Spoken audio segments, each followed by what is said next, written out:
know I love it yours. You know I want it yours. You know I love it yours. You know I want it now.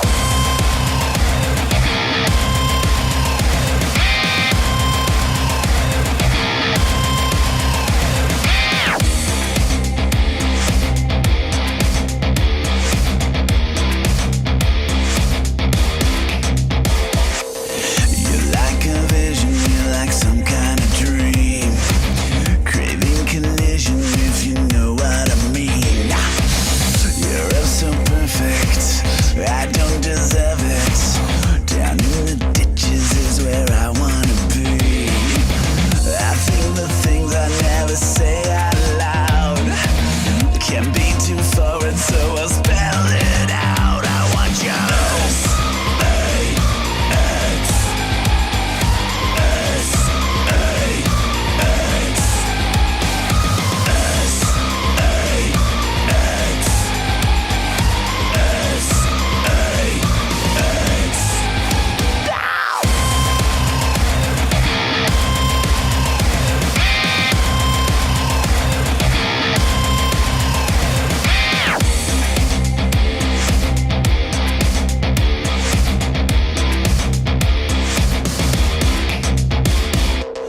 Why are we waiting? Where's the world gonna go?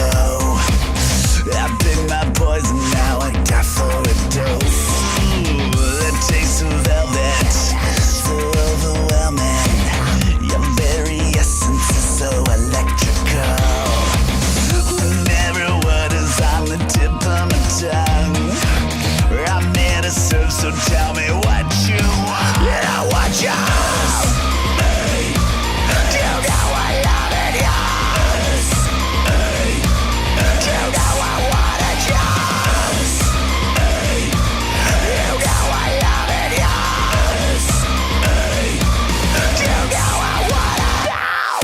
The burning, the yearning, it's not for everyone. The burning, the yearning, it's just for you, my love. I want you.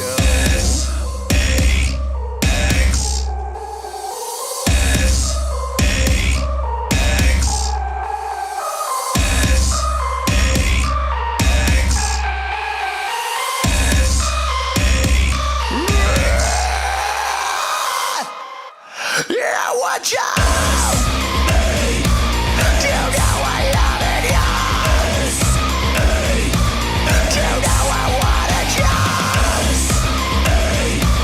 You know I love it yours. You know I want it. You love it, you want it, you love it, you know. You love it, you want it, you love it, you know.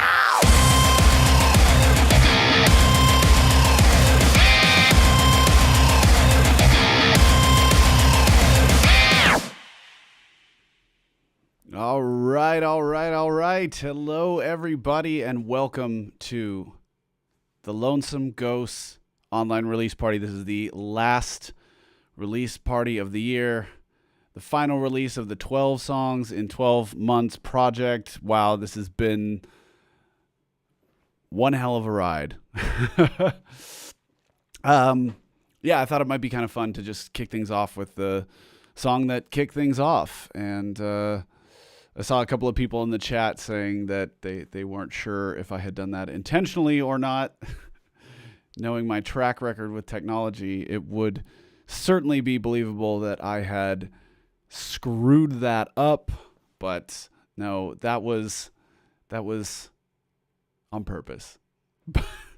But actually, the whole idea of doing this and sort of going through all of the songs leading up to Lonesome Ghosts, I totally got that from all of you guys. So, you know, those of you, especially those of you from the Patreon community who have been pretty much attending all of these release parties, you guys came up with this idea. And so I'm stealing it from you.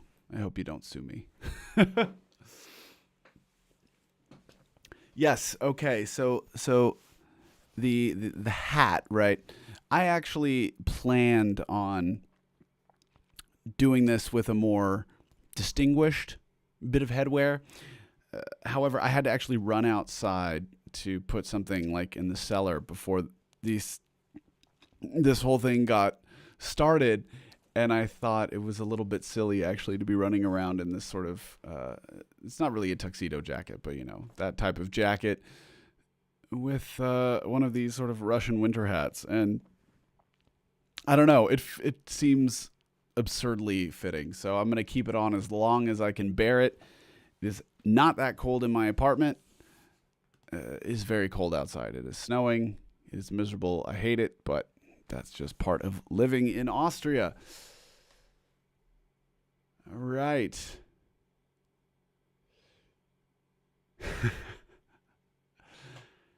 I've purposely avoided the song just to enjoy the release today. Well, you're gonna have to wait a little while longer because, as I said, we're going down the rabbit hole. We're gonna relive this whole year, if you like it or not. But I hope you all have your drinks. I bought myself an enormous bottle of champagne. You can see it here. This is not actually champagne because champagne is from the Champagne region of France. This is just sparkling crap. But I'm going to be honest with you. I didn't think that I could drink an entire large bottle on my own. That might have been a mistake. But I'll tell you what. Before I dish this bad boy out, I would like to propose a toast to all of you for supporting me this year, for continuing to listen to my music, especially all of you Patreon supporters who have made this project possible. I know I've said it before, but I really do think it is worth restating. This would not have been achievable in any way, shape, or form if it wasn't for you guys. So just a little one, because it's gonna be a long night.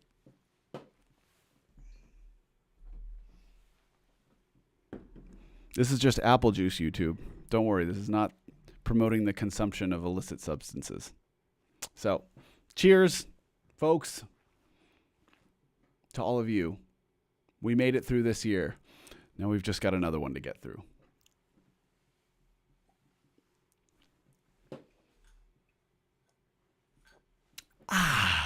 Apple juice. Very good. All right. Well, looks like the chat's warming up, so I will be reading your questions, and we'll get to them right after a word from our sponsor.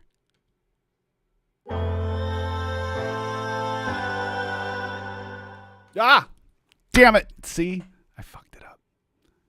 I tried to do the picture-in-picture, and then I messed it up. See, this is what happens when I try to do technology. It's so bad.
Yeah. All right. Let's see what's cracking up in the. I was trying to follow all you guys in the chat.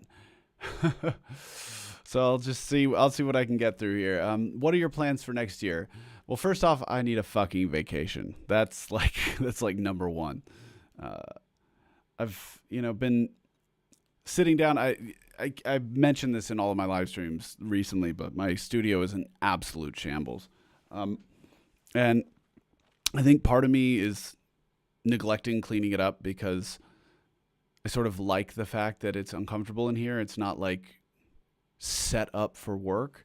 And I think because of how anxiety inducing the idea of like trying to write new music is, I'm like staying out of here most of the time. So I'm pretty much only coming in here for live streams. Sometimes I'll come in and like mess with my, turn some knobs and stuff like that. But I'm not trying to write any songs, which is a very freeing sort of feeling. So I think I need to tear all this down, build it up in a new way so that it feels fresh and new and doesn't remind me of this year, because as great as this year was, it was also incredibly difficult. And yeah, I don't know. What that means for next year, that's a good question. I don't really know what's next. I don't even want to think about it. There's always one tech issue per stream. It's tradition of that at this point. Yes, that is 100% true. But at least we got it out of the way. I hope. Can you reveal the name of the album that will be housing the collection of these songs? I'm not going to announce it yet. If you're on Patreon, you know. But I just don't feel like now's the right time, because we've got there's so much going on, right, in the aesthetic perfection world right now. I mean, obviously after in a couple of weeks when the single fades away, it won't be that way. But I feel like I need to keep this private for now, because I don't want to sort of clutter. I don't want to clutter the timeline with all of these types of things. I mean, we've got the artwork now. We've got the album title. It's like it's already in motion. But I feel like it's better to come back with that, with the artwork and the album title, like once people have had some time to sort of absorb all of this and forget about it, to be honest, because, people are going to forget about this in a couple of weeks. So, maybe in a month or two when I'm back, it gives people something to be excited about. So, yeah, if you're on Patreon, but if you're not on Patreon, you don't know, and we're not going to talk about it. Yeah, so of course, like always, I've got Super Chat turned on at the request of many of you viewers. So you can put money into the chat. However, I've said it before and I will say it again. If you want to support me and help me continue to create music and art for all of you guys, join my Patreon, because at least you get something in return. There's a lot of awesome perks, and there's an amazing community, and I feel like it's a much more balanced transaction. If that, like, I know that sounds a bit sort of cold and financial, but it's like really important to me that people feel like they're getting something from giving me money, because especially in this day and age where so many people are struggling in the midst of a worldwide crisis, it's important that for my own sort of mental well-being, and so I can sleep at night, knowing that I'm at least giving something back to the people who are supporting me. Just putting that out there. Just saying. I'm not going to tell you what to do. I ain't your dad. How it goes. The drums are different in this version. That's not true. This is the album version. There's a remix. There's the Deadbeat remix, which is also on my YouTube here. It's also on Spotify, but the original version, the main version, the album version, that is this one, and you can go listen to it on Spotify right now or on YouTube. Your choice. Make your choice. Don't drink too much apple juice, Daniel. You gotta say, I'm in a pretty good mood today, and the apple juice is looking mighty tasty. But like I said, we got a long night ahead of us. So how about we go slow?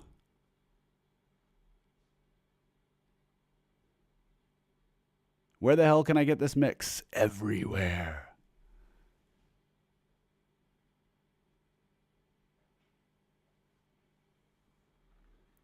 You are a great inspiration. What you have achieved with us via Patreon over this year is truly astonishing. Definitely will be a huge chapter in my thesis.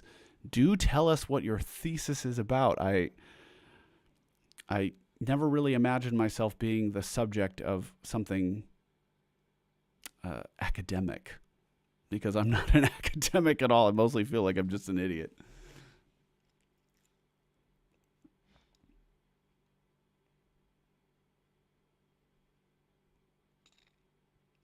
Yeah, it's true. It is a bunch of you patrons throwing money at me in this chat. How can I give you more benefits? You're all bananas. Bananas, I say.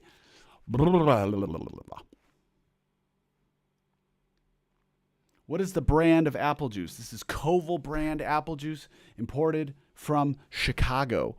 This is like my favorite, like one of my favorite American apple juices. They make a very good rye apple juice and also a very good bourbon apple juice. And surprisingly, it's available here in Austria. So, yeah. All right. Hold on. Reciprocated. I like that word, reciprocate. It's great.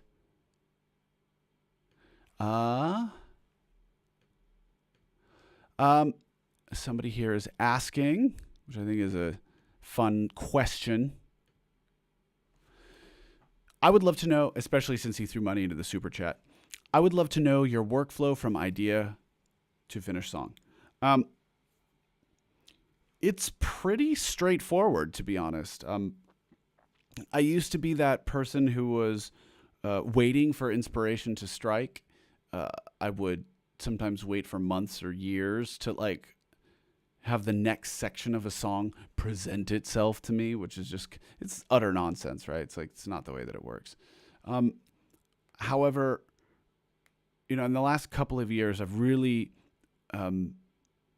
gotten more into the craft of songwriting, less so than, how do I say this? It's like songwriting and singing became the number one priority for me. And I would say that happened probably in the last like 6 or 7 years, where the song comes first, the singing comes first, and then you like build the production around it. So,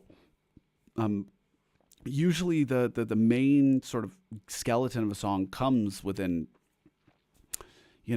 matter of hours, days at most, but then you just sort of have to commit to what this song is going to be and see it through to the end. Even though you always feel like you can go back and make it better and say like, oh, if I just tweak the chorus a little bit more, or, maybe write a different bridge, whatever. It's like you always sort of trick yourself into believing that you can do better, when the reality usually is that your first instincts were correct. And so you just write the song as fast as you can, and then you go through that hellish process of like producing and arranging it. But so I typically write on either like keyboard, just some piano sound, or acoustic guitar. So that's how these things happen. That's actually how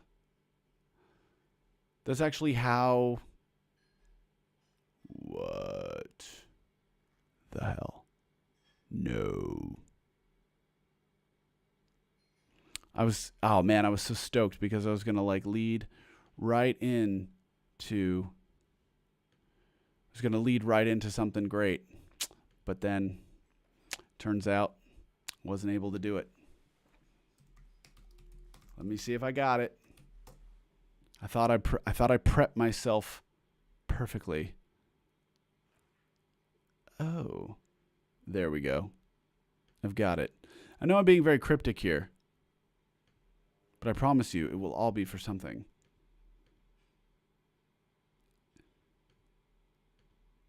Why is life so difficult? There we go.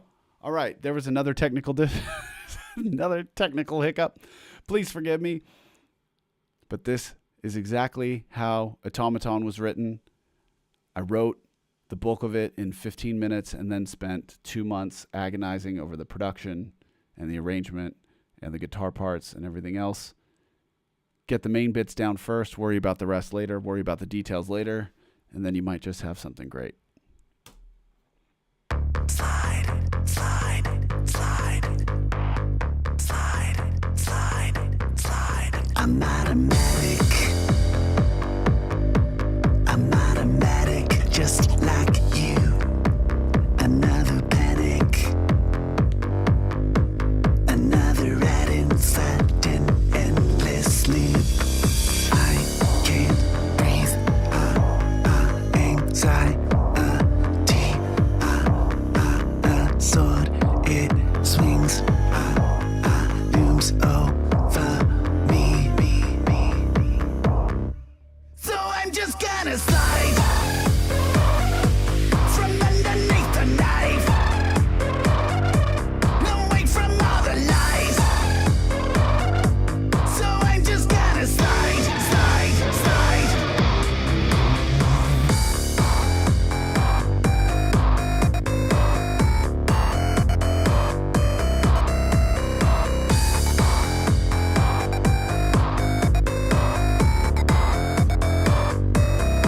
Psychosomatic, psychosomatic, all along. Oh, it's an obsession. It's an obsession, feel animals. Pressure peaks inside of me. A warm, a beast. No way could So I'm just gonna slide from underneath the knife, away from all the lies. So I'm just gonna slide, slide, slide. Slide, slide, slide. Slide, slide, slide. Slide, slide, slide.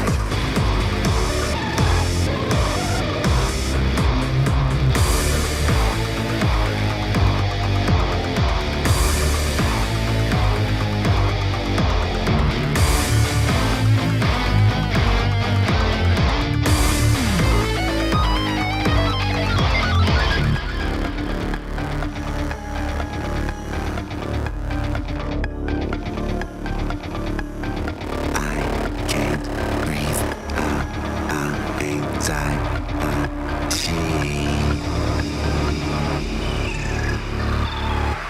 So I'm just gonna slide from underneath the knife, away from all the lies. So I'm just gonna slide, slide, slide. Slide, slide, slide. Slide, slide, slide. Slide, slide, slide. So I'm just gonna slide, slide. So I'm just gonna slide, slide. So I'm just gonna slide, slide. So I'm just gonna slide, slide, slide.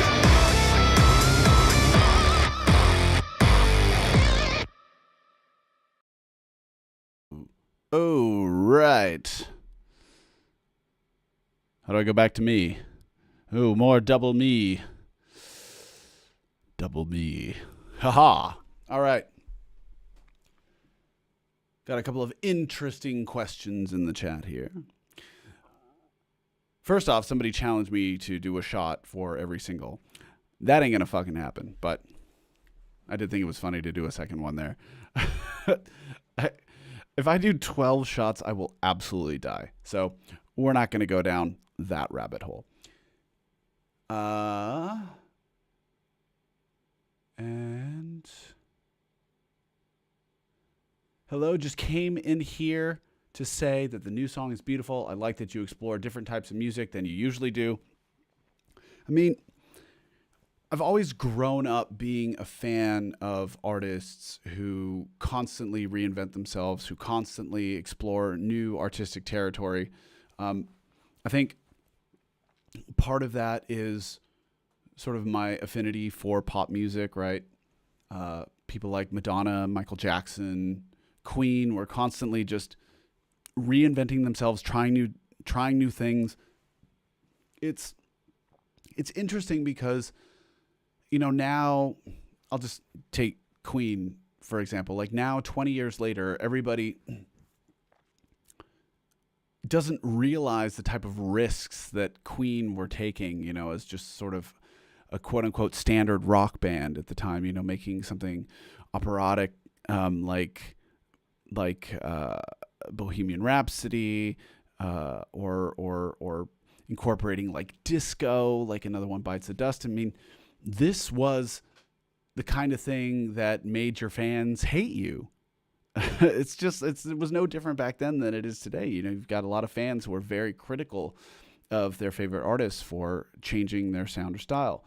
Now today we look back on it, we're just like, oh yeah, that's a Queen song, right? Like we just accept it because that's how we've always known them. You know, at least people like me who, you know, were alive when Queen were around, but, you know, mostly we're exposed to them culturally post the death of Freddie Mercury. So, or, you know, David Bowie, for example, who just would make everything from like folk to experimental to new wave to sort of like gothy industrial stuff in the 90s, and then, you know, the forward thinking like drum and bass type stuff. This is really what art is about. It's about being post genre, because I promise you that the bands that you love also love all different kinds of music and art. And I think a lot of them really wish that they could incorporate elements of the things that they love into their work, but they are so sort of hindered by the fear that they will lose the audience that they spent so many years cultivating, which I totally understand because fandom is fickle. But I think that if you really sort of stick to your guns, right, and maintain artistic integrity, you maintain honesty with your fan base about what it is that you want, who you are, I think that over time you really can cultivate an audience who understands the need for change and respects it, even if not every single creation is something that they like. Because, you know, every song this year has been totally different.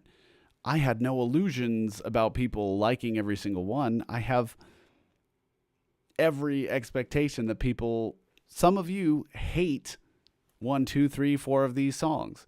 But if you're still listening after that and saying, oh, I still like him as an artist, I still want to see what comes next because I know eventually something is going to click with me, that's the relationship that I want to have with you guys. This is the kind of career that I want to have, because I do feel incredibly lucky to be in this space where I have so many of you who understand what it is that I'm trying to do and support me in spite of the fact that I'm not, you know, making electro music like so many people still want me to do. Yeah. What is the thing with the guitars? Is that typical for your previous albums? Like I just said, I don't want to do stuff that's typical for my previous albums. I want to do stuff that's different from my previous albums. I don't want to do anything like my previous albums. I just want to make something cool and fresh and different, and I want to make stuff that makes you guys question your own taste. I want you guys to go like, oh man, I've never liked a song like that before. Do I need to question everything about who I am? Maybe it's time. Say hi to Donita, who is 5 years old. Hi, Donita. I was going to say it's a little late for you, but I don't know what time zone you're in.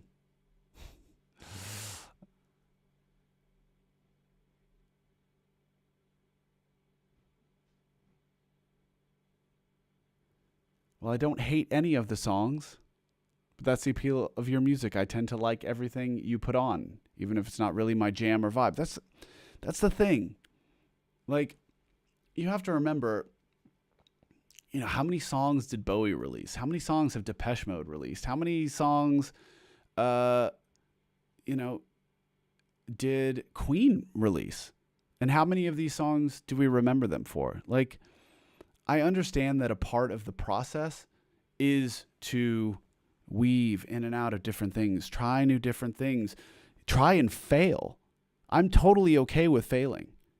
I'm quite used to it, actually, at this point. So many of my songs have, like, completely fucking just tanked that at this point, it's not even something that bothers me anymore because, I mean, it feels, it is a bummer from time to time when you're like, for example, like with Bark of the Moon, you really like believe in something. Like I really believe that Bark of the Moon was like one of my best songs ever. One of my most well-written, well-crafted, well-produced like songs of my whole career. And then nobody gave a shit. And that stings a little bit, but you just gotta accept that that's part of the process, and you don't get to control your narrative. You don't get to control what the world thinks of you. You don't get to control what songs they love, what songs they hate, what songs they remember you for, anything like that. That's just how it goes in the dead zone.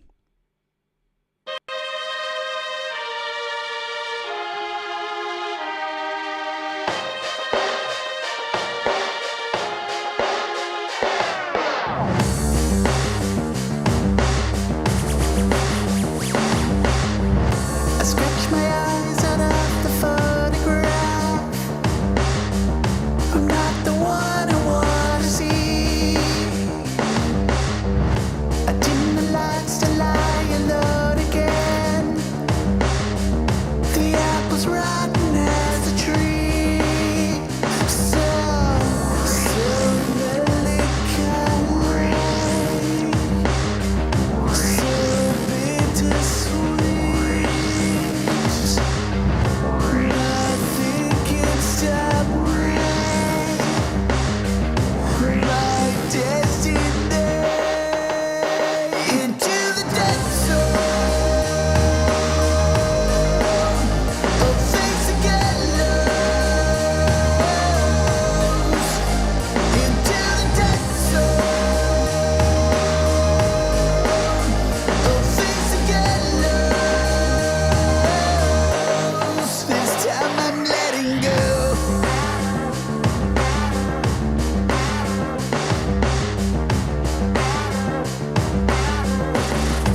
Damn it.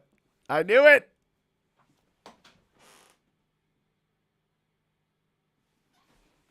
Let's try that again.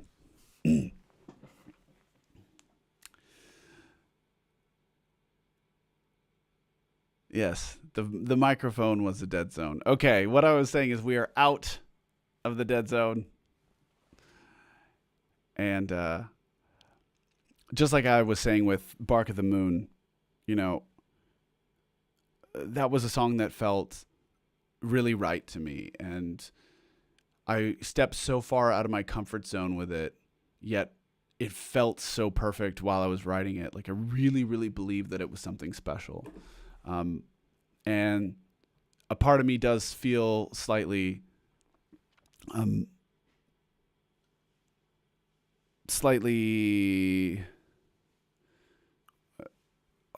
only like German words are coming to my head. Traurig. Like you feel just slightly melancholy about the fact that, you know, the song didn't have the connection that I'd hoped it would. It didn't have the same connection to the world as it did to me. But, you know, you don't get to choose. And that's something that you have to learn to accept as an artist. So I almost PM'd you on Discord. Come on, guys. I was only talking for like 2 minutes. It's okay. What's great, though, is that I was like stuttering a bit because I couldn't find the right words to express the idea that I wanted to convey. So it was great because being muted actually gave me the opportunity to do a bit of a do-over. So, yeah. Ooh, look at the time. Look at how look at how fast the time goes. That's a pity. That is a pity. Immediately panic for the public. I actually appreciate Dead Zone more. I haven't heard it since April. It's I think that is probably the one thing that gives me some maybe hope for my favorite songs getting a little bit more traction, right? Because, you know, I feel like a lot of people might have missed these songs or just listened to them once, but then maybe in the context of an album, they'll have a little bit more opportunity to sink in, right? And maybe that will give some of those songs that I really believed in a little bit more of a chance. at immortality. You know? A little bit more chance to stay grounded with their gravity.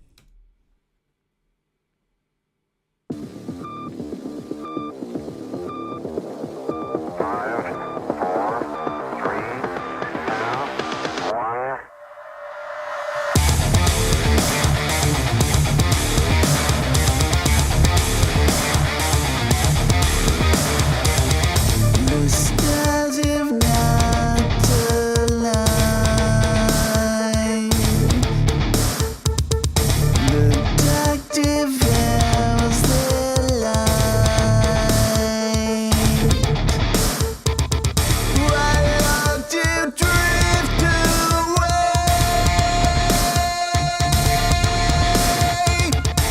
Escape the gravity.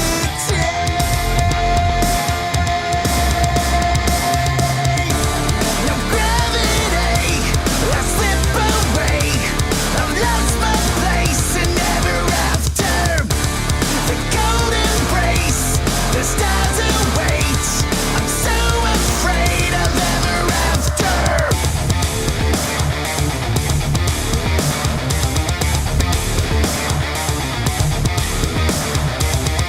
The sparks have come and gone.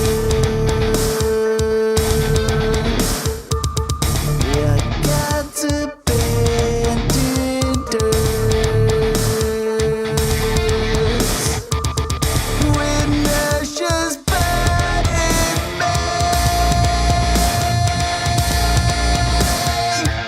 When glimpse eternity.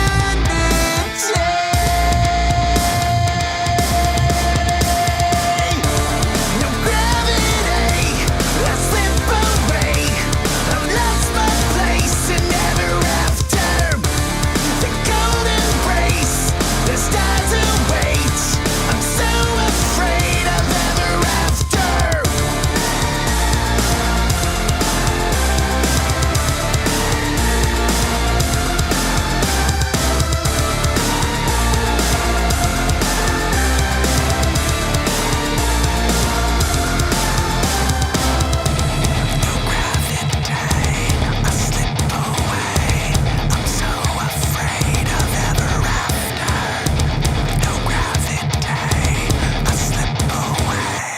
I'm so afraid of ever after.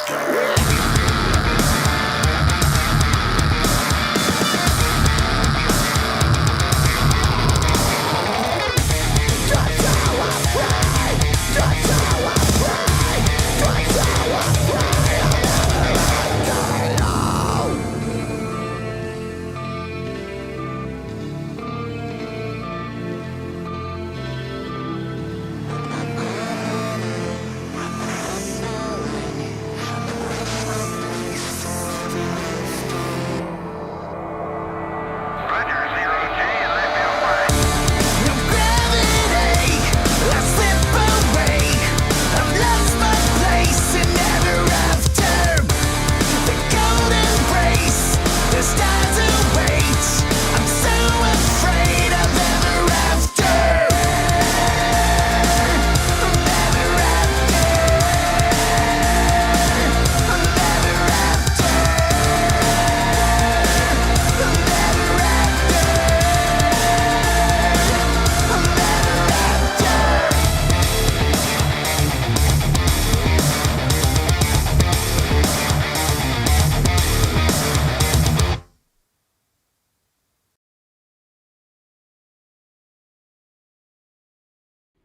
And that is my deepest, darkest secret. I have a little bit of a headache there. I'm just rocking out too hard. Sorry about that. Well, look at that. Christopher Francis, thank you so much for that generous tip into the super chat. Obviously, it means the world to me, but you know, if you want to get a little something back for supporting your old pal Daniel, consider joining our Patreon community. At least then it's a little bit more reciprocal. But hey, thank you very much. However, anybody wants to support me is appreciated. And you guys really need to know that it means the world to me. So thank you very much. This 12 by 12 project showed the variety of vocal talent, and it's not just some half-handed remark. I kind of feel like you are asking for our permission. If so, then you got it. Look, I've always been really into singers who are able to really be as dynamic with their voice as they are with the music that they create. Because for me, music that is static in terms of its vibe and its emotional content and everything like that just sort of becomes boring. And I don't know if it's because of my suspected ADHD or whatever. It's just like I need to constantly feel like I'm being surprised even within the song itself, which is why I was always so drawn to really, really dynamic and theatrical singers, Michael Jackson, Freddie Mercury, Manson, all those kinds of people who just took their voices to this level where every moment the image changes, the emotion changes, the feeling changes. It's so important to me. So it means a lot to me that you guys notice and appreciate that as well. So thank you.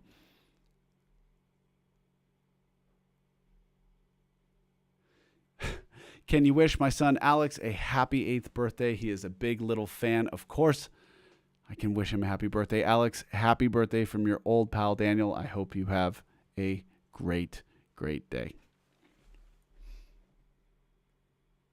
We like giving you gifts, Daniel. Take it. Thank you. But it's like hard. Like it's like hard. Like taking compliments is hard. You just don't know. You don't know what to say because you don't feel deserving because you have that imposter syndrome where you're just like, why are people caring about what I do? I'm so terrible and I suck. It's just such a it's such a shitty like aspect of human mindset where we just constantly second guess ourselves and reject all praise and internalize all criticism and negativity. It is absolutely ridiculous. We are crazy, crazy animals. I'll tell you that. Count 7. Thank you very much. I appreciate that you aren't just phoning it in like some bands. Red Hot Chili Peppers. Look, I don't even think I could phone it in if I tried. I wouldn't, like, my brain wouldn't allow me to do it.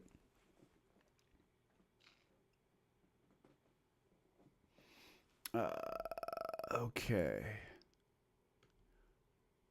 Ich habe mal eine Frage. Würdest du gerne zu allen deinen Songs komplette Videos machen, wie bei Bark at the Moon? Wenn ja, woran liegt es? Zeit oder Geld? It's both. Okay, so I'll just translate this and answer it in English. Would you want to make legit music videos for all of the songs like you did with Bark at the Moon? If you would, what is the reason that you haven't? Is it a question of money or is it a question of time? The fact is it's both. And I think people don't realize like how much time, energy, effort, and money goes into creating a music video. But it's a lot. And with this year, I was just not even really thinking that I was going to be able to make any music videos because we were facing so many lockdowns. I was thinking that it wasn't going to be possible living out here on the Austrian countryside to connect with any filmmakers who would be able to even make music videos, right? So it was really only dumb luck that I was able to make the Bark at the Moon music video because things opened up enough for me to go back home to LA back in June.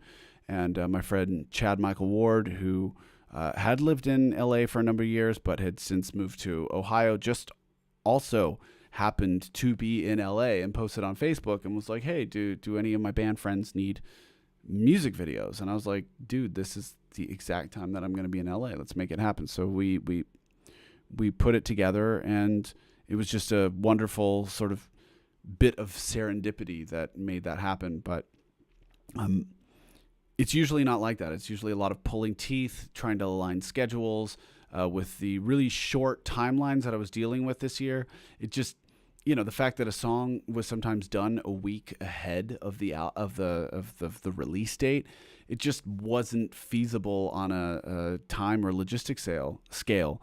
And it's also important to remember that like the normal music industry is a dinosaur. It moves very, very slow. If you want to actually promote something, you need to do it 3 months in advance. You need to be sending out your music video to all of these outlets like alternative press and whatever, like, 3 months before it drops to try to like line up a promotion or a premiere or something like that.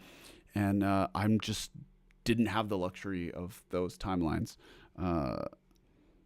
I learned a lot this year about the music industry. It's funny because I thought that I kind of got it.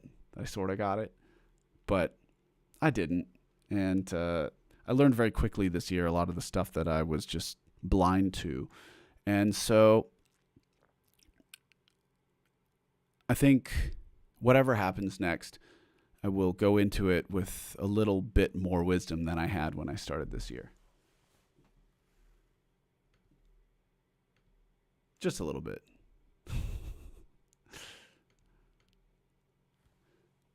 Imposter syndrome gets us all down, especially when we actually have things to be proud of. Been a fan since 2009 and seen so many iterations of your art. You have so much to be proud of. It's, these things sort of rationally, right? But in your head, it doesn't really work that way because your head is just always second guessing literally every single thing that you do. And it gets exhausting at times, but I think the real power is in knowing, sort of like understanding that your brain is always working against you and that you just need to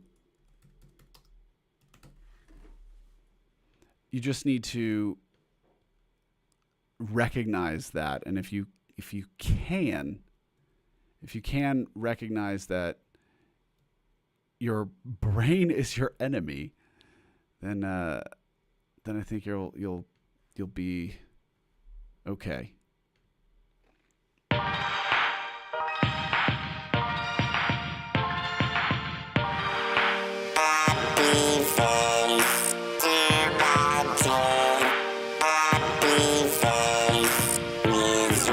Guess what? I'm fucked, living my life like I know what's up. It's straight up, made up, facade is about to fall. Serotonin, hit me out cause I'm feeling nothing. Can't stop till I drop, I know I'm killing myself tonight. So I put on a happy face, I tell the world I'm okay. So I put on a happy face, this sugar is saccharine. So I put on a happy face, I smile a lot through my day. So I put on a happy face, cause no one likes misery. And so it goes. A happier time all around. Gone on too long, figure my way till I hit the top. Oh, it's gone all wrong, why don't I stop the fall? Serotonin, hit me out cause I'm feeling nothing. Can't stop till I drop, I know I'm killing myself tonight. So I put on a happy face, I tell the world I'm okay. So I put on a happy face, this sugar is saccharine. So I put on a happy face, I smile a lot through my day. So I put on a happy face, cause no one likes misery.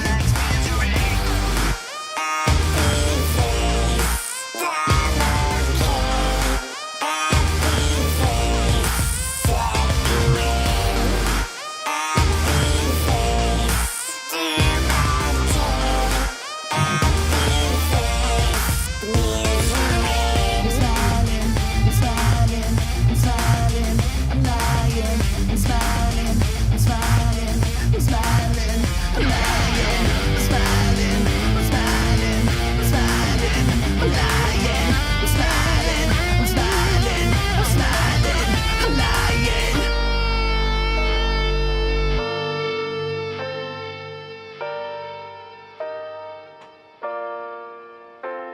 So I put on a happy face, tell the world I'm okay.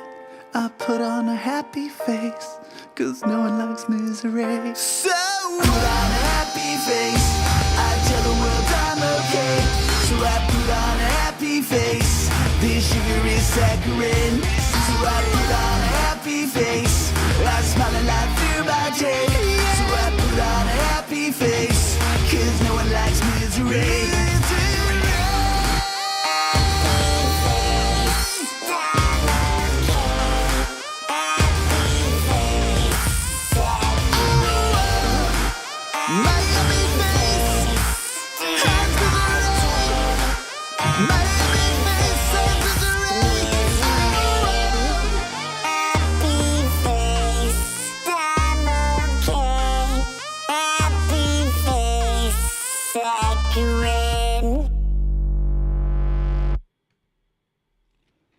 Ooh, we're like halfway through now. It's weird like revisiting these things because, you know, I don't listen to my own music very often. Normally I need like some time and distance away from it to sort of process it in a way that is honest, because it's usually so clouded by my own perspective, my own sort of expectations, my own memories of like what I wanted the song to be, and, you know, what it actually never materialized as being, because we always have this, you know, as artists, you always have this vision of what your creation is going to be, and it never ends up that way. It very rarely ends up that way. But it's funny because when I think about it, as I say this out loud, it's like the times that my creations have ended up just as I had envisioned and I'm super proud of, and I'm like, yes, nobody cares. And I think that may be really what it is that sort of defines whether or not like my songs, I don't know, take off, whatever. Like Supernatural, that one was perfect in my head. And every time I listen to it, I'm like, gosh, freaking darn it. Why didn't anybody care? I worked so hard on it. I thought the lyrics were perfect. I thought the arrangement, songwriting, everything, the production, I was so proud of all of it, and just nobody cared. And same with Ebb and Flow, nobody cared. Bark on the Moon, nobody cared. So really what I can take away from this whole sort of last few years of being an artist is that nobody's going to care. And if they do care, they're going to care about something that you don't care as much about, or something that you think is imperfect and feel some like measure of shame about. I'm drinking rum and Coke. Not bad. I've recently gotten into rum. So I started buying like Central American rums at the grocery store because they carry them for some reason. All these like crazy imports. It's good. Snog collab. I see some people in here asking about a Snog collaboration. You should check out the Cheerful Hypocrisy remix, which is actually quite funny because it seems very sort of on brand for aesthetic perfection, right? This whole sort of mix of happy and sad and absurdist humor mixed with very dour topics. It's very on brand, but I did a remix for that song and I did guest vocals on it. So I've already done the Snog collab. Daniel Graves is an irony poisoned millennial. It's confirmed. I don't know what that means. I don't even know if I'm a millennial. Am I technically a millennial?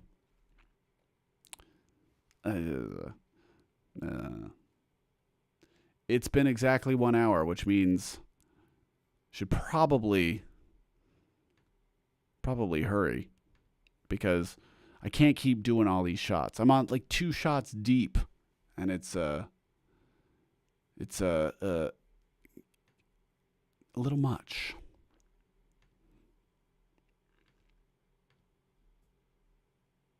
Let's see.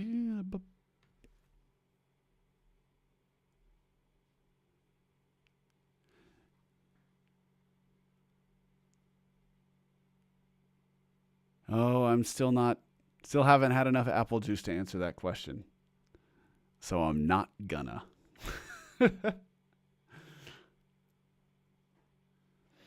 Just because a song you think is perfect doesn't end up being one of your most listened to tracks doesn't mean that nobody cares. I'm trying to think of like the right way to describe it. It's not that nobody cares, but some things just sort of connect with the zeitgeist in a way that others don't. And it is very, very obvious, right? Like just sometimes you can tell when something makes sense for the moment that it's released in. Now, it's very, very possible that these songs will gain further traction after the album comes out or after 10 years or whatever, because they sort of find their place in the zeitgeist. That's entirely possible. But really, you know, as an artist, people talk about this desire for popularity, but I don't think that is a very constructive way of looking at it. Yes, artists are mostly sort of emotionally damaged people who just crave validation, and I am absolutely one of those people. But I think, at least for me personally, I want to be having a conversation with the world. Like I want to put something out there that people respond to in a way that is relevant. And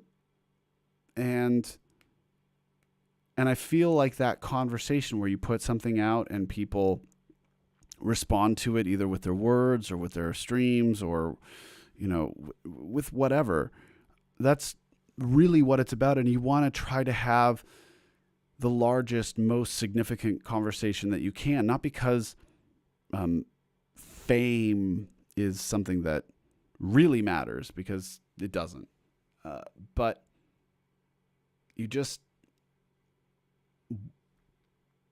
I think you just want to connect with people. Spent a lot of my childhood not connected with anybody. And now, sort of as an adult, I get to live out my fantasies of having like lots of friends. Maybe that's my new drug.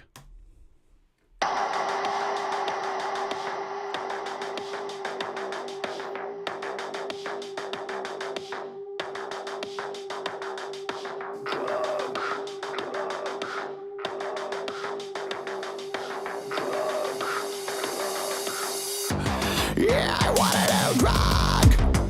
I wanna be happy. I wanna be loved. I wanna feel something. I want a new drug.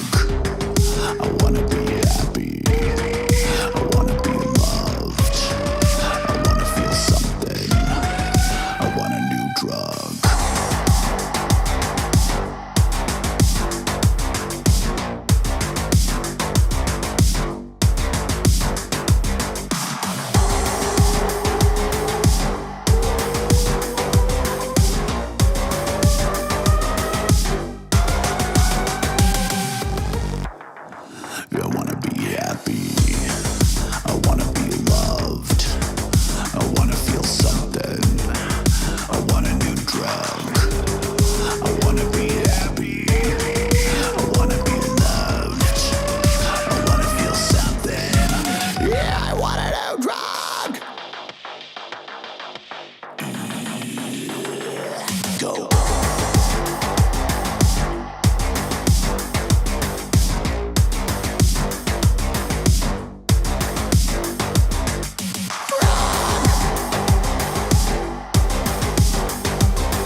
double me. Can I do 3 me? How cool would that be? Oh no.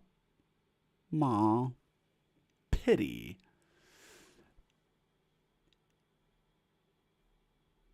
Happy Face was 3rd place for my most listened to song this year. Thank you very much.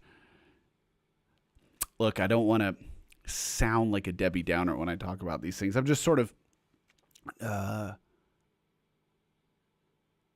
giving you guys a peek behind the mental curtain, because I think a lot of people have this idea in their heads that, you know, like you make music and then you like listen to it, right? And then you're just like, yeah, man, I make the coolest shit ever. And it's just not like that. Like I know so few artists who actually feel confident and happy about their creations. It's mostly just sort of this weird hand-wringing, like, I like it, but I've got so much baggage attached to it, I just don't know. I don't know if I like it, and I don't ever want to hear it again or be confronted with it because it's just too personal. And so that's why when people write me and go, what does it feel like to make such great music? And you're just like, terrible. It feels terrible. It often feels terrible.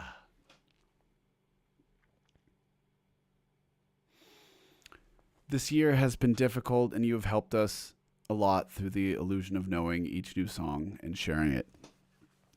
I think really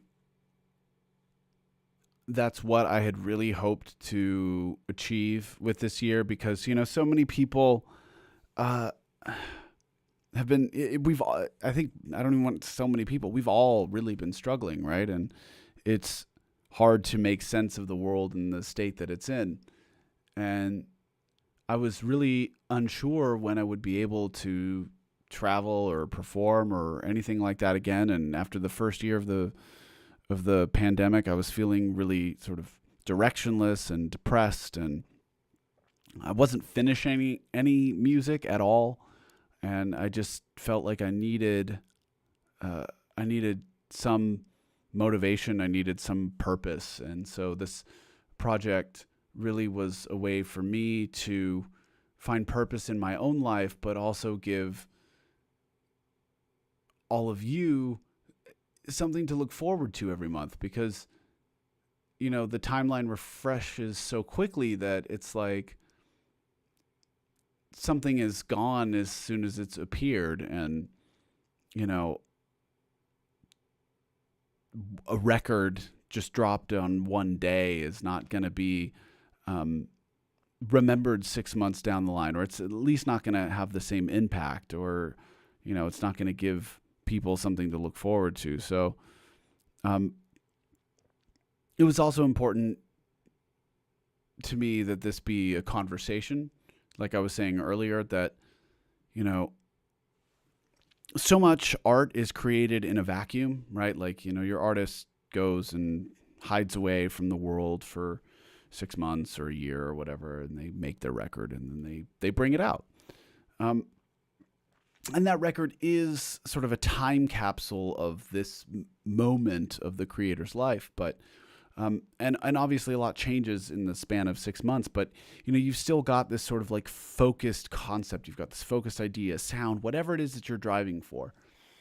But with this, for me, it was like this would reflect not only how the world is changing over the course of these 12 months, but how I'm changing. And I really feel like you can see this evolution between the songs of me sort of waking up to certain things about myself and putting them really on just on display. So 2021 really was the right time for this record, was the right time for this project. And, you know, we'll see what people think of it when they listen to it front to back as an entire record, right?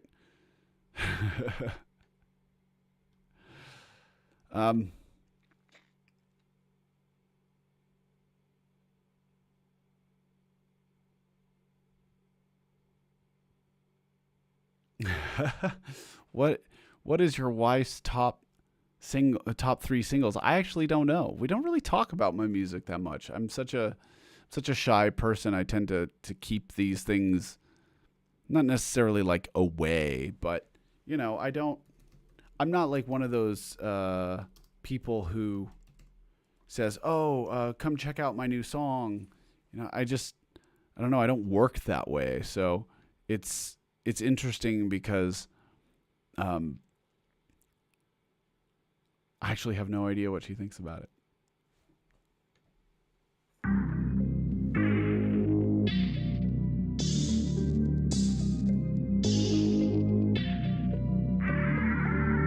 American Psycho, American Psycho, American Psycho, American.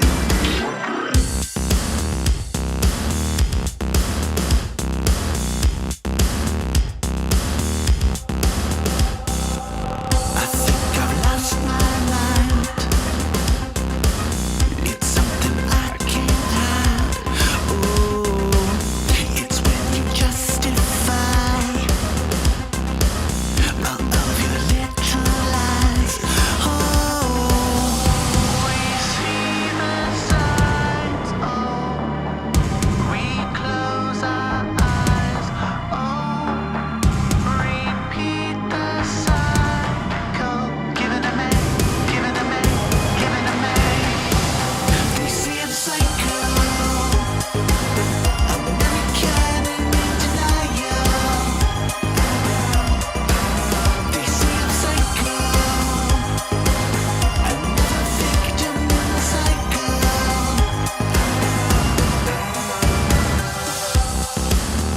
American Psycho. American Psycho. I'm talking to myself just 'cause there's no one else. I know I need some help. I lie and say I'm well. Oh, we see the signs. Oh, we close our eyes. Oh, repeat the cycle. Giving a man, giving a man, giving a man. They say I'm psycho. American in denial.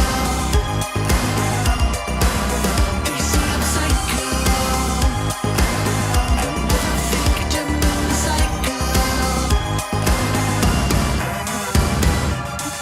American Psycho. American Psycho. American Psycho. American Psycho. American Psycho. American Psycho. American Psycho. American Psycho. You're not one of us. You're not one of us.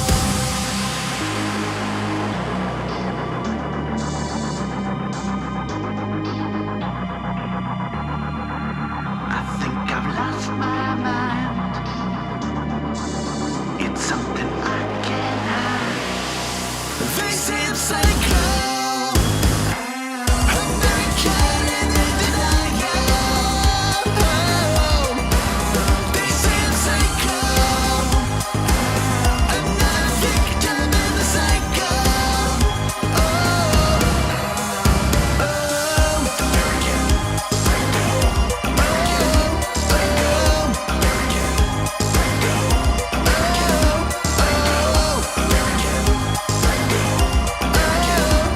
Psycho.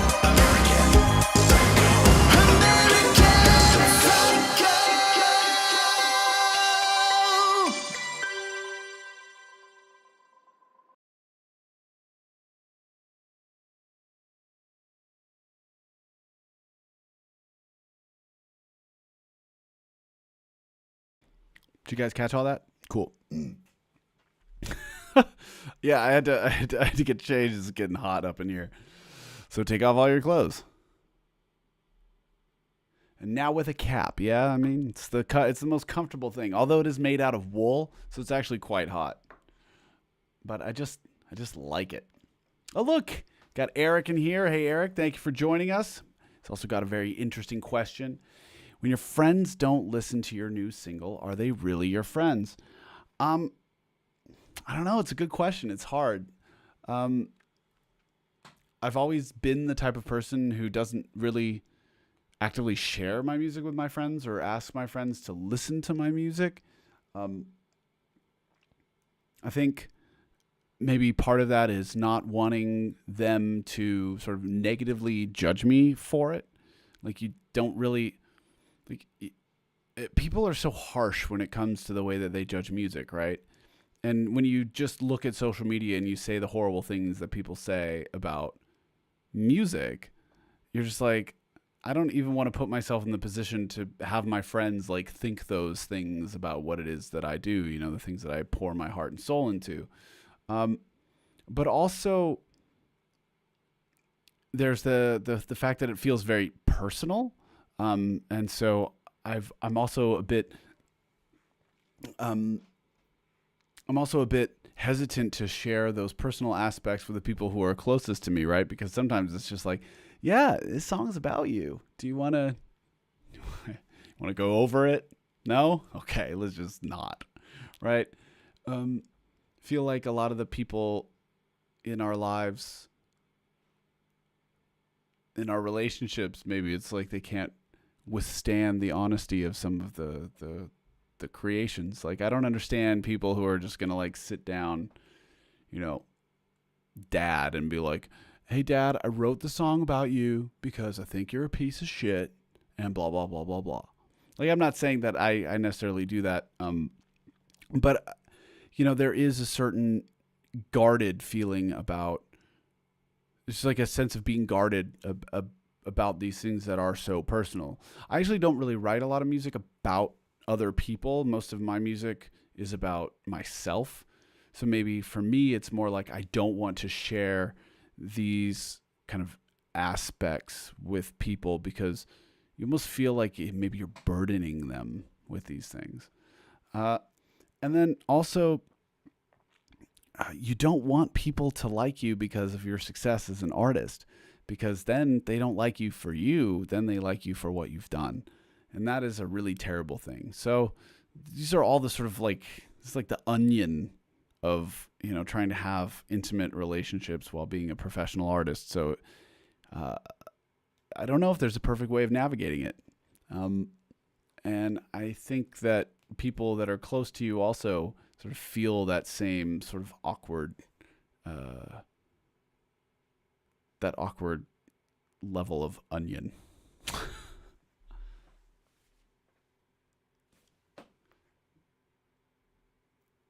I would have loved to stay until the end, but I'm just too tired. Thank you for the music. It's been a wonderful journey this year. Thank you so much for hanging out with us. I understand. I'm also getting tired, but look, we're almost through. So it's I get to go to bed soon too, which is sounding pretty darn good. Pretty darn good. But we'll make it to the end. I swear. I believe in us. I think it's actually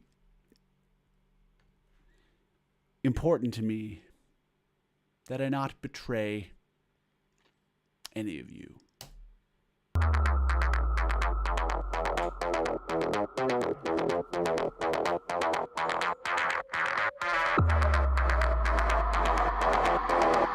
Betrayer!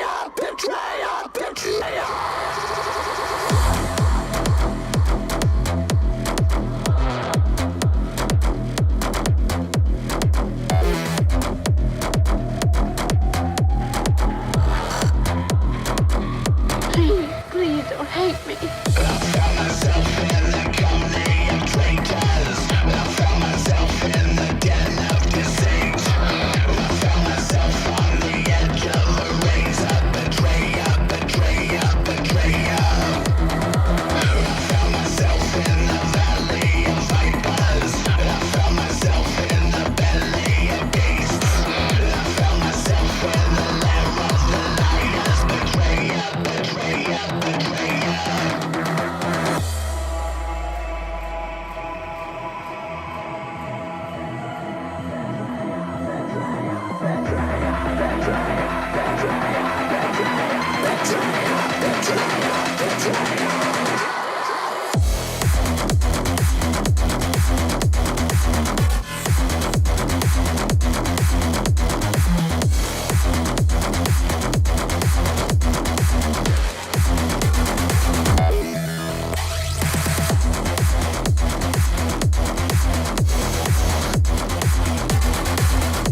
Oh,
I made it just in time.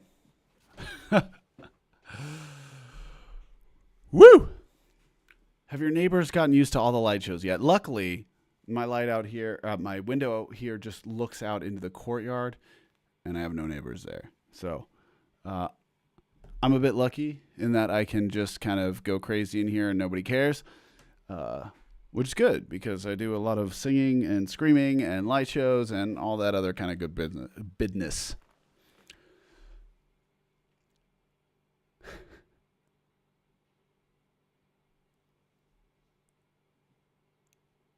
Why is Daniel Graves attacking me personally right now with all this self-doubt creation process? Because we're all human. We're all built the same way. There's no escaping it. There's not a single artist in the world, regardless of how successful they are, that is in any way satisfied with what they make. That is the reality of being a creator. So just get used to it, accept it, embrace it. I think the best thing that you can do is just not worry about it. At least try.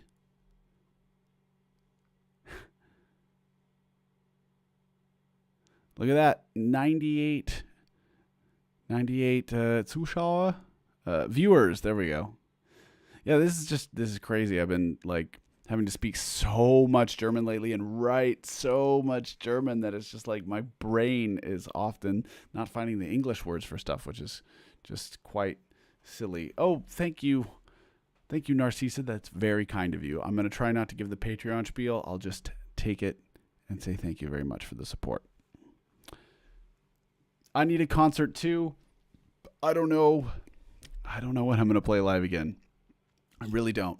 We've got these shows scheduled in Germany for April. We've got a couple of festival gigs planned. I really hope that they happen. I'm doing my best to make it happen. I'm doing my best to get everything set up and prepped and ready. But you know what the future of like longer tours looks like 6-7 weeks, you know, these kind of proper tours with international band and crew, how feasible that is going to be in the foreseeable future. I don't know. I tend to think of myself as a pessimistic optimist or an optimistic pessimist, maybe is a better way of looking at it. But I think above all, I'm a pragmatist, and so I'm just kind of keeping my ear to the ground and waiting for the mood to be right. No, for the conditions to be right, for the world to say, yeah, it's time for you to be able to do this. I know I've said it a number of times, and I'm sure you guys are sick of hearing it, but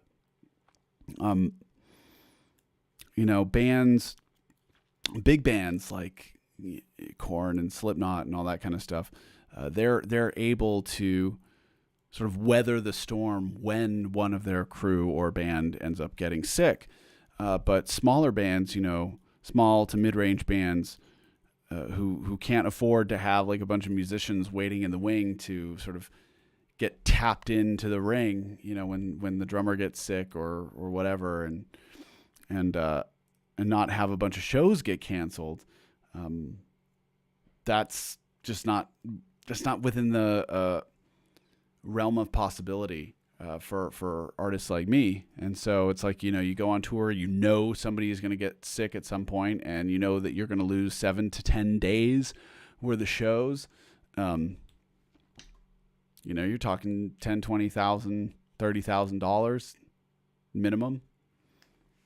Nobody can weather that storm. Nobody who's not really sort of secure in that way, they can't handle it. So I've just tried to focus on, doing the things that I know that I can do, as opposed to worrying about the things that I have no control over. It's kind of been my sort of motto for life recently, which is just like, focus on the things you can change. And what is that meme? What does that sort of like fake platitude say? Is like, God grant me the strength to change the things I can change and the wisdom to accept the things I can't change.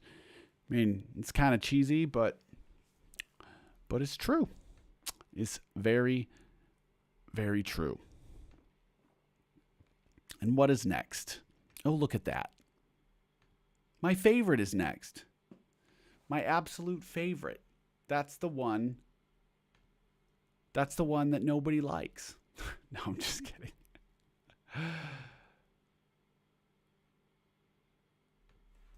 This is, oh, wait, no, that's not what we want to watch. That's what we want to watch. This was really one of my favorite songs this year, because it just sort of came together so quickly in terms of the songwriting. I know I say that I write songs quite quickly, but this one just came together in like 10 or 15 minutes. Like the words and the concept and the chord progression and the sound. And I knew the song that I wanted this to be.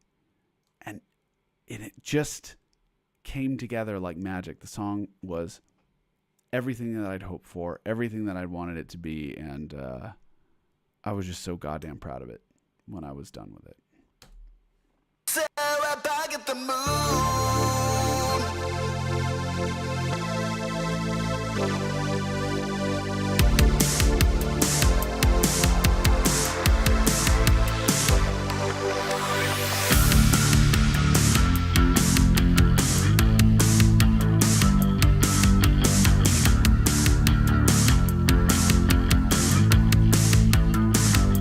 I spend my whole life trying to be someone, yes. I spend my whole life trying to seize your love. So I ran and I rave like a rat in a cage, and I wonder, am I getting out? So I bought and I played and I'm bearing my dead. No, I can't stop now. So I back at the moon.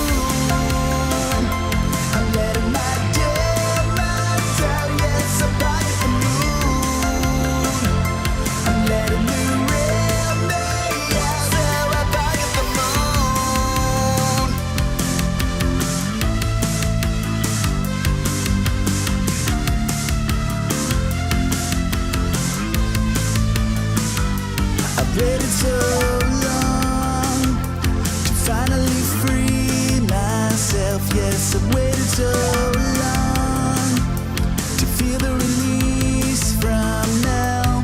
So it's set in the sun and the change has begun, and the darkness of died to come out. No, I'm not on the road. I can't wait to be done with the lies.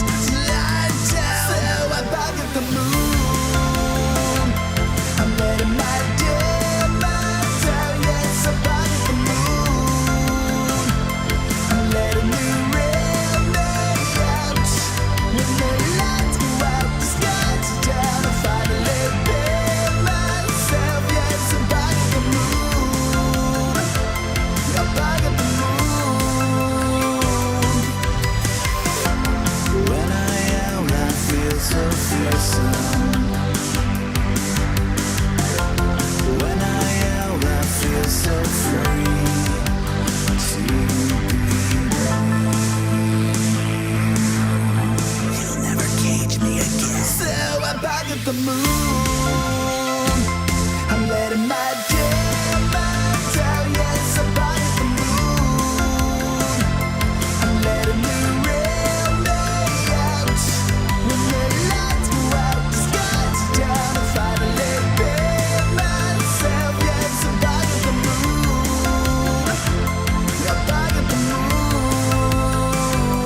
I still really love that song.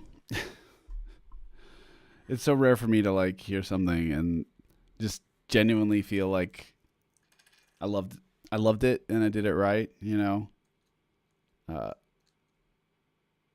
Yeah, I love that song. One of the very few songs of mine that I truly, truly love. But it's been interesting sort of going down this trip down memory lane.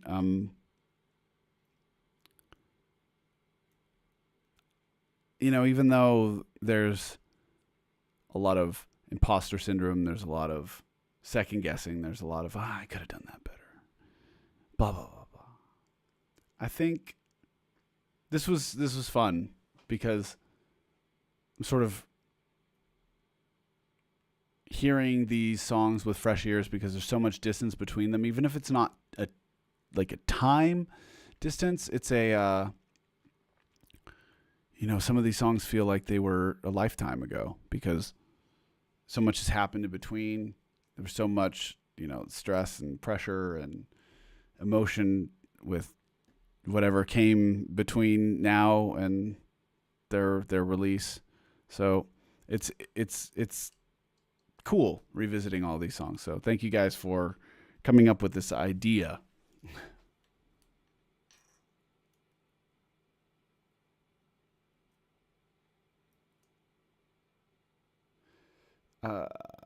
Do you like Nine Inch Nails? Yeah, if you saw, I posted yesterday on social media my Spotify Wrapped for the year, and actually Nine Inch Nails was the number 3 in my top artists this year, which is actually surprising. I didn't realize that I'd listened to so much Nine Inch Nails this year, but I feel like actually as I get older, I really appreciate Nine Inch Nails more than when I was young, because of course I listened to Nine Inch Nails, but I always considered myself more of like a Manson fan. I liked the fact that Manson was a little bit more intense, a little bit more dynamic in terms of his vocals, a little bit more sort of willing to change both his musical style and his image. But Trent Reznor has really sort of proven himself to be like Bowie in the sense where he is just so focused and so skilled and so willing to age with grace and to accept, you know, sort of things as they are instead of maybe how he wishes them to be. And I think that Trent Reznor is really an inspiration to younger artists like me. And I'm not even that young anymore. I'm going to be 40 next 2023. So 2 years, I'll be 40. I think I've learned to appreciate him in a way that I didn't appreciate just even a few years ago, for sure.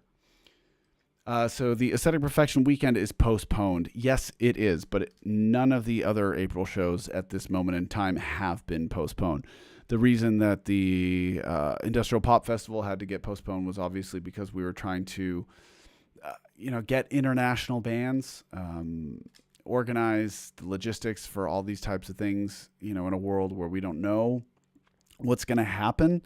At least with, solo Aesthetic Perfection shows, it's like I build a band, I rent a van and I drive there. And if it can happen, it can happen. If it can't, it can't. It's very different than flying, a band like Strangers in from Canada and then having them get turned around at the border or arrive and then have, the local authorities say, actually, you can't have a show. So, the Industrial Pop Festival has been postponed to 2023, but the shows in Hanover, Berlin, Munich, and Wave Gothic. So Wave Gothic, and then the Eastside Festival in Halle. I think we've been recently confirmed at a couple of other festivals outside of Germany. So we're just going to take those things as they come. That's the plan. Deutsche Sprache, Schwersprache. Ja, das stimmt. Leider.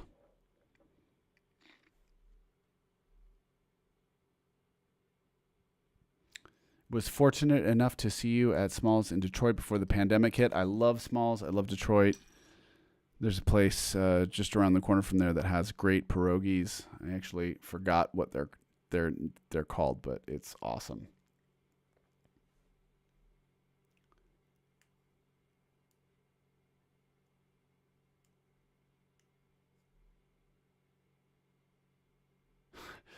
As someone who grew up in Catholic school, my eye twitches every time I hear that platitude about God give me the strength to change the things I can and the wisdom to accept the things I can't. Yeah, look, I grew up in an evangelical Christian household. I was very often given exorcisms as opposed to medical treatment. So believe me, I know what that's like. But I'm also not ignorant to the fact that there is some wisdom in all of this stuff, because otherwise people wouldn't still believe in it. Static Perfection hip-hop collaboration. I would love to do it. Don't forget, I did do Dark Ages, and I did Weaponized, which were very much hip-hop influenced. But yeah, I would love to find like the proper rapper to do a collaboration with. I think that would be sick.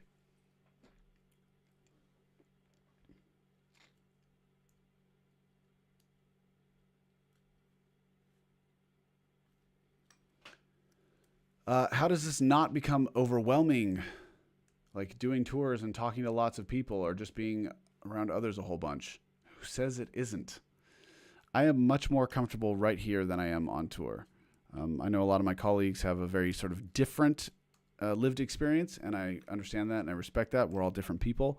But over the last couple of years, I've come to realize that I'm much more of a sort of studio creator.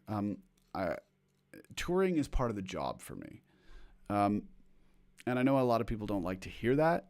It's not that I don't enjoy performing. I do, but I find touring to be mentally taxing in a way that I find touring to be mentally taxing in a way that a lot of my colleagues do not, which is totally fair. But you know, there's a lot of things that we have to do in life, even if we don't particularly enjoy them. And so I sort of learn to accept the things I can't change and have the strength to change the things that I can. Touring is part of the job. And it can be fun sometimes. And performing, you know, when you're on stage and you have a great night, it's a great experience. But I live to create, not to perform, if that makes any sense. Look, holy, free holies, we have been blessed by the presence of the Mara.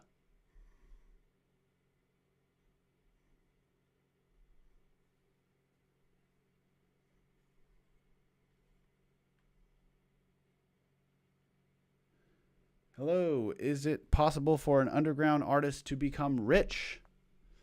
I mean, define rich.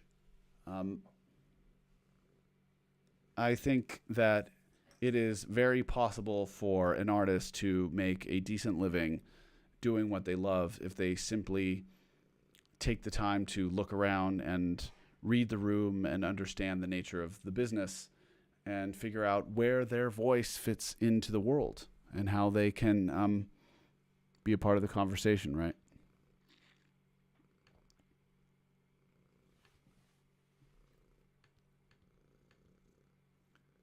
But hey, it's not my job to save everybody.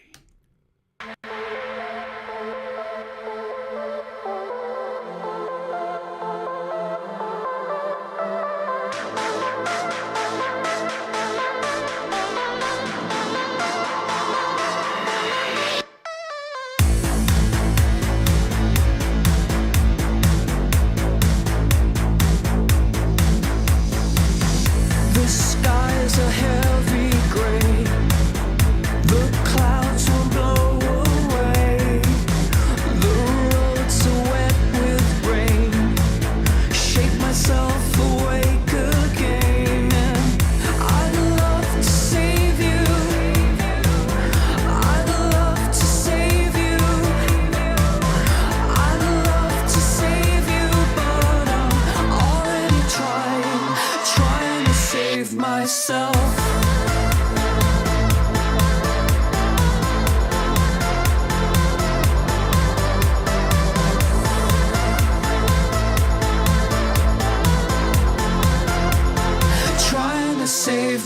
myself.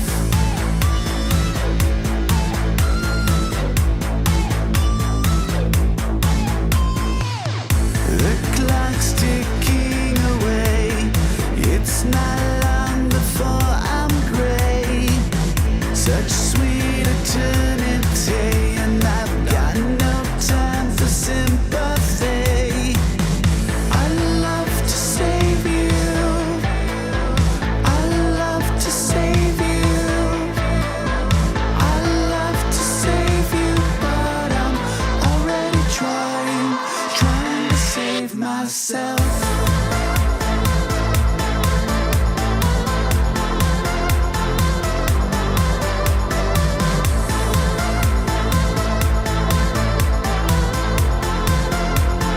Trying to save myself.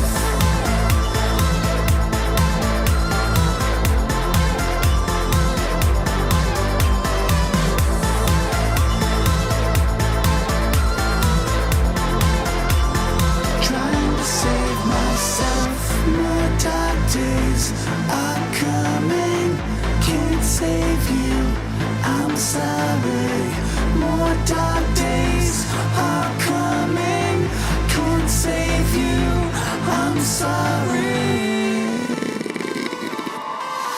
I'm just trying to save myself.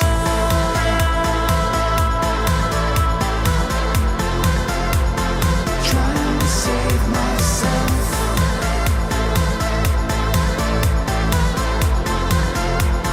Trying to save myself.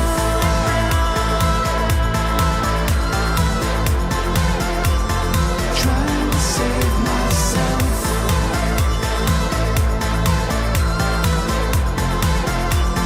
Trying to save myself.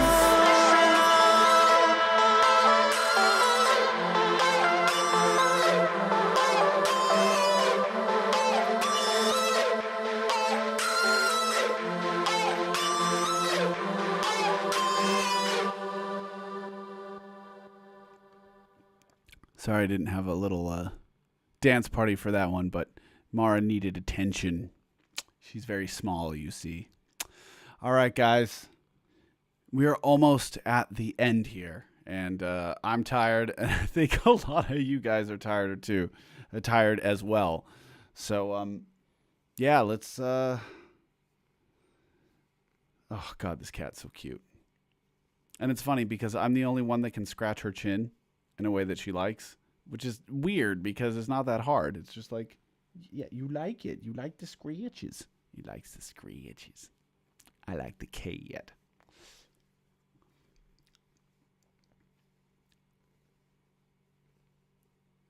Thank you for expressing yourself through the music and not holding back.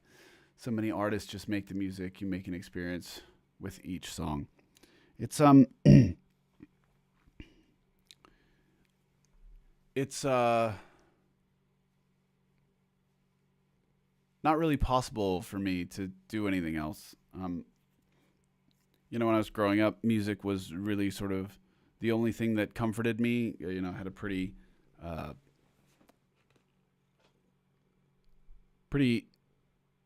subpar childhood,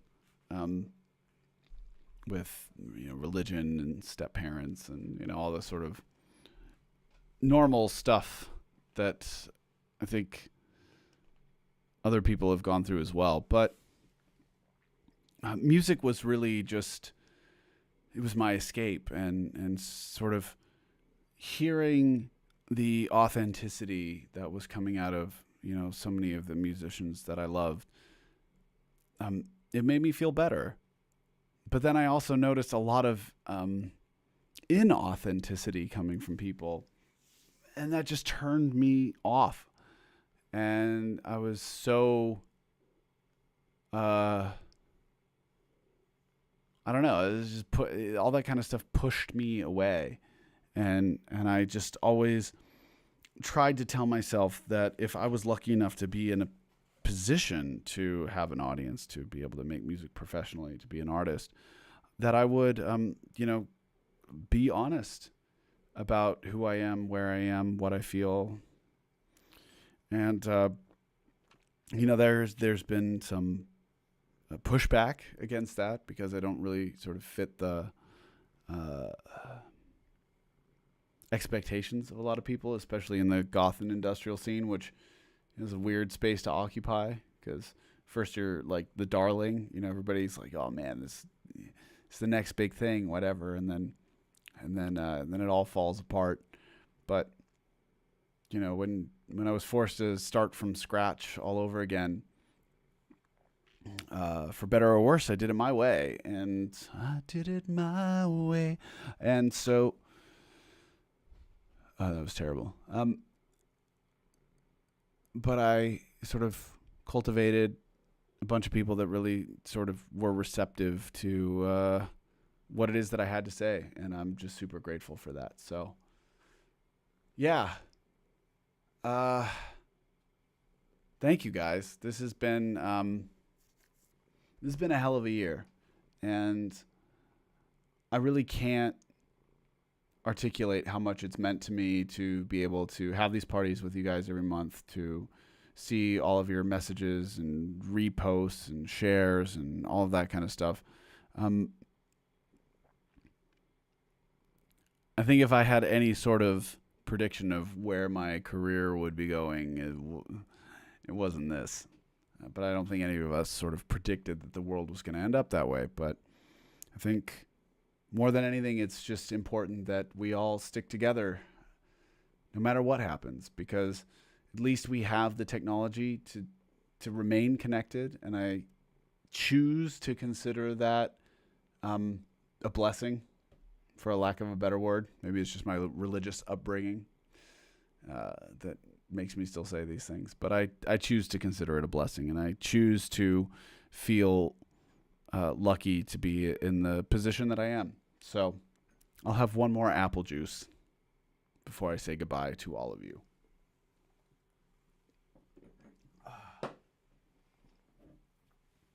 I'm so glad COVID didn't ruin your voice. I'm also so glad that COVID did not ruin my voice. I was very scared. I couldn't sing for a couple of weeks.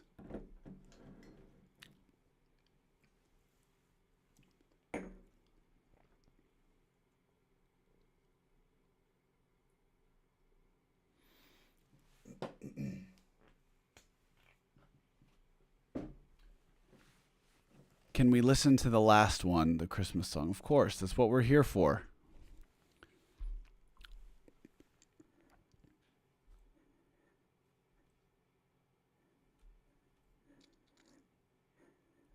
How do you deal with cat hair in your equipment? That is just an occupational hazard. I don't care. I don't care.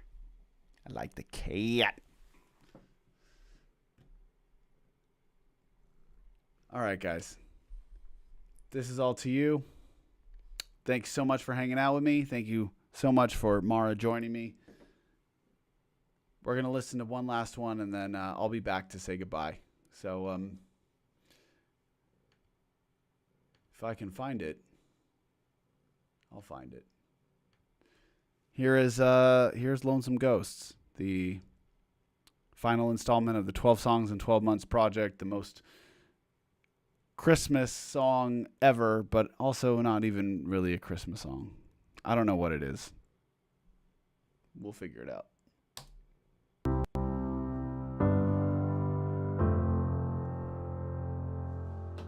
The snow don't fall like it used to. This fading fire won't warm my bones. When all is lost, I am with you. No, I don't wanna be alone. No, I don't wanna be alone. This empty house echoes whispers. I reminisce with all my ghosts. When all that's left are fading pictures. No, I don't wanna be alone. No, I don't wanna be alone. And as as the seasons start to change, so scared I'll wake up on my own. Can't face another holiday if I'm just gonna be alone. Alone, alone, alone, alone. I see a sign in the distance. My heavy heart's returning home. Oh, I sing a song for forgiveness. No, I don't wanna be alone.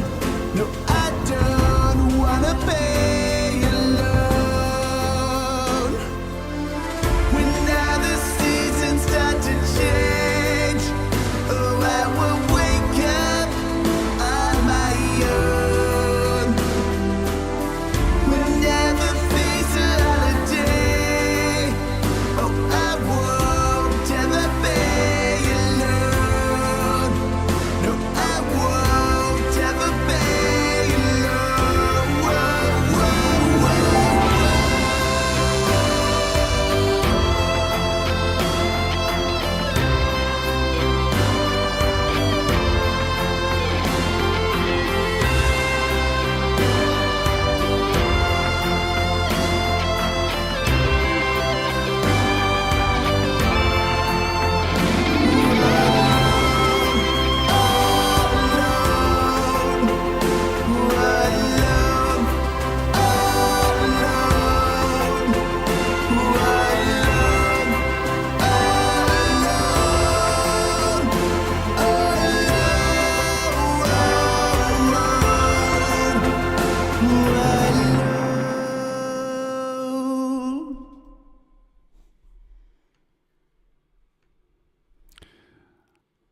That was Lonesome Ghosts, the final installment of the 12 Songs in 12 Months project.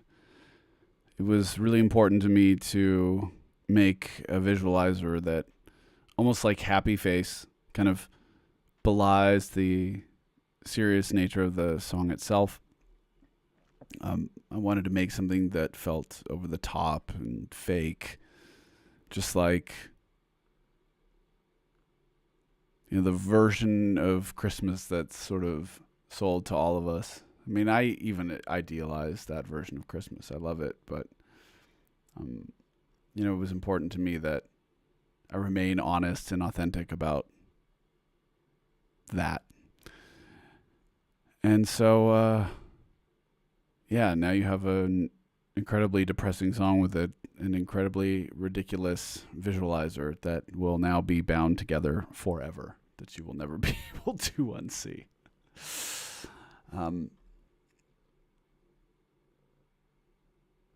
It's crazy to think that this is the last one, you know, that we're not going to be doing this again next month.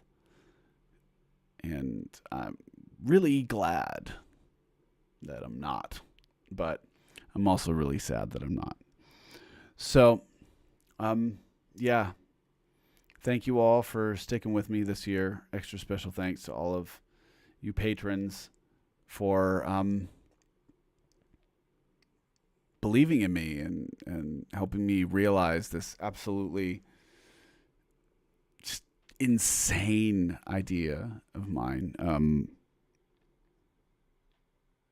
I had no idea what I was getting myself into, but, you know, having all of you guys here with me every month, supporting me, believing in me, all that good stuff has really meant a lot to me. So I consider myself to be one of the luckiest artists, musicians in the whole world. So thank you all for that.